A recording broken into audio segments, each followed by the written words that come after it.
Des enfants sur le campus, des lycéens dans les amphis, en ce mois de mai, c'est un public inhabituel qui a investi l'université. Entre les festivals aux sciences citoyens et fêtes de la socio, un large panel d'activités a été présenté à ces étudiants en devenir.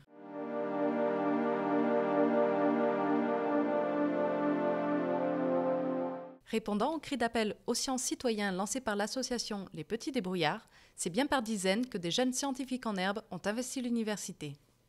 Créée il y a 30 ans par un groupe de bénévoles, elle compte aujourd'hui plusieurs centaines de salariés répartis dans 58 antennes régionales à travers la France. Vulgariser les sciences pour les rendre accessibles au plus grand nombre, c'est l'idée portée par le festival aux sciences citoyens. Elle part du désir d'animateurs scientifiques d'être beaucoup plus à la disposition des enfants pour les inviter à expérimenter. Je pense que le principe essentiel de l'association, c'est effectivement d'encourager les pratiques scientifiques, l'expérimentation. Tout au long de ces 2 journées, des animations ludiques ont été proposées aux plus petits, tandis que les adultes ont pu assister à diverses conférences et représentations artistiques.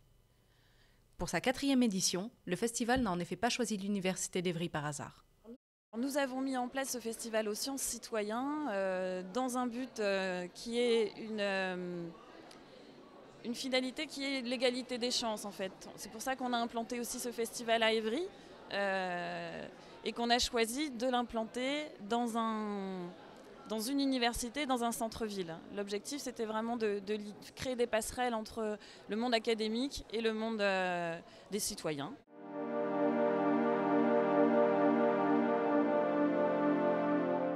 Après le succès de la première édition, Guillaume Tiffon, sociologue de l'Université d'Évry, remet le couvert en 2014 avec le concours Fête de la Socio. Le 30 mai dernier, une vingtaine de projets ont été présentés par une soixantaine d'élèves issus de 5 lycées du territoire. Et c'est sur le thème de la socialisation que les élèves étaient invités à plancher.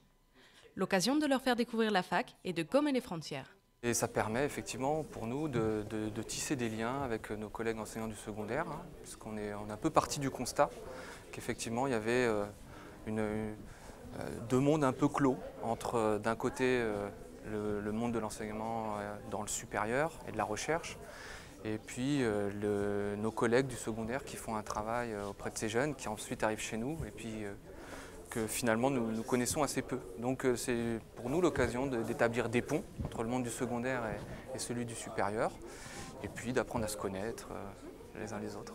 Mais aussi de faire connaître la sociologie à des lycéens issus de la filière ES, et qui n'osent pas toujours s'orienter vers cette discipline par crainte du manque de débouchés. Un cliché que Guillaume Tiffon s'empresse de corriger. Mais évidemment, après une licence de sociologie, on peut s'orienter vers un certain nombre de masters à Évry ou ailleurs, avec des taux d'insertion d'ailleurs qui ne sont pas aussi mauvais qu'on pourrait le penser, puisque certaines études, notamment menées par l'Association française de sociologie et par l'Association des sociologues de l'enseignement supérieur, l'ACES, montrent que le taux d'insertion en sociologie n'est pas moins bon que dans la plupart des autres filières de l'université. Et les élèves ont joué le jeu, encadrés par leurs professeurs tout autant investis, avec des travaux de grande qualité à la clé. Un grand bravo à Claire, Julie et Jo Hung du lycée François Ier de Fontainebleau, lauréats du concours avec le thème de l'avortement. Polémique, mais qui demeure d'actualité.